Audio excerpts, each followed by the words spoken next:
Et toi, jeune programmeur, bienvenue à l'UT d'Orléans, au département informatique. Ici, tu apprendras à coder des programmes et à étudier le fonctionnement d'un ordinateur.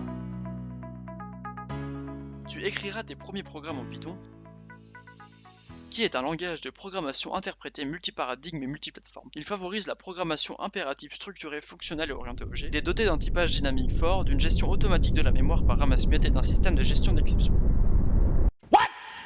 Oui bon ok, j'avoue, ça vient de Wikipédia, et j'ai absolument rien compris à ce que je viens de vous dire. Bref, plus simplement, Python, c'est un langage de programmation qui te permet de développer des programmes facilement, car sa syntaxe est simple à comprendre. Et pour ce qui est de tous ces mots magiques, les enseignants de l'UT d'Orléans pourront t'éclaircir à ce sujet. Mais avant tout, qu'est-ce qu'un programme? Et comment l'écrire en Python? On va te montrer à quoi ça ressemble. Donc nous voilà dans ce qu'on appelle un IDE, un outil utilisé pour programmer. En Python, on déclare, donc on crée une fonction en utilisant le mot def, suivi du nom de la fonction qu'on veut lui donner. Ici, SUMPAIR, suivi de ce qu'on appelle un ou plusieurs paramètres entre parenthèses. C'est ce qu'on va utiliser pour faire fonctionner la fonction qu'on est en train d'écrire. Ici, list signifie que le paramètre de la fonction est une liste, qui est en quelque sorte une boîte dans laquelle on a stocké des choses. On observe une partie en dessous de la déclaration entre 3 guillemets. Ça s'appelle une docstring. C'est essentiel de l'écrire du code afin de connaître son utilité. Après la docstring, on a ce qu'on appelle une affectation de variable. On a une variable res à laquelle on affecte la valeur 0. On dit que res prend pour valeur 0. Ensuite, on a ce qu'on appelle une boucle. Il en existe plusieurs, mais nous allons voir la plus simple, la boucle for. For lm in list signifie que nous allons parcourir une par une les valeurs contenues dans le paramètre liste de la fonction. Suivi de ça, nous avons ce qu'on appelle une condition. Elle est exécutée si celle-ci est vérifiée. Ici, nous regardons si l'élément lm est pair. S'il l'est, on ajoute l'élément en question à res, d'où son nom de variable. Sa valeur est vouée à changer.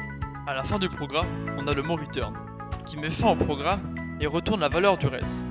Les lignes commençant par assert sont utilisées pour tester le programme afin de vérifier qu'il fonctionne. C'est également une étape essentielle dans le code. Voilà, c'est ça du Python. Bon ok, c'est pas très excitant, mais c'est un très bon langage pour débuter l'algorithmique et la programmation sans trop rentrer dans les détails.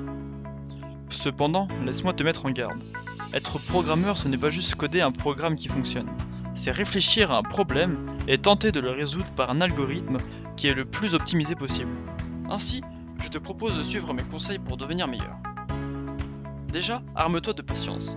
En effet, il sera très probable que ton code ne fonctionne pas du premier coup. Et donc, c'est là que tes nerfs vont être mis à rude épreuve. Ensuite, n'hésite pas à programmer de petites fonctions de ton côté, afin de mieux retenir le cours et de t'entraîner à utiliser des outils qui ont été mis à ta disposition. Et pour finir, si tu n'y arrives pas, ce n'est pas grave. Dans tous les cas, ça sera loin d'être facile. Bah super ton moyen de rassurer les premières années. Non ok, c'est pas ce que je voulais dire. J'entends par là que ce ne sera pas facile, et que même si tu échoues, il ne faut pas t'en faire. Ça arrive à tout le monde, et tu ne seras certainement pas le seul. Et sache qu'il y a des options mises à ta disposition par le département pour t'aider, comme le monitorat, où des anciens élèves de l'IUT se mobilisent pour aider les étudiants qui n'ont pas compris un certain point. En d'autres termes, tu ne seras pas mis de côté. Tu peux également demander aux autres étudiants, et évidemment aux professeurs, de t'éclairer sur des points qui sont encore obscurs pour toi. Voilà, merci d'avoir regardé cette petite vidéo, et j'espère que ça t'a plu. A très bientôt à l'IUT d'Orléans.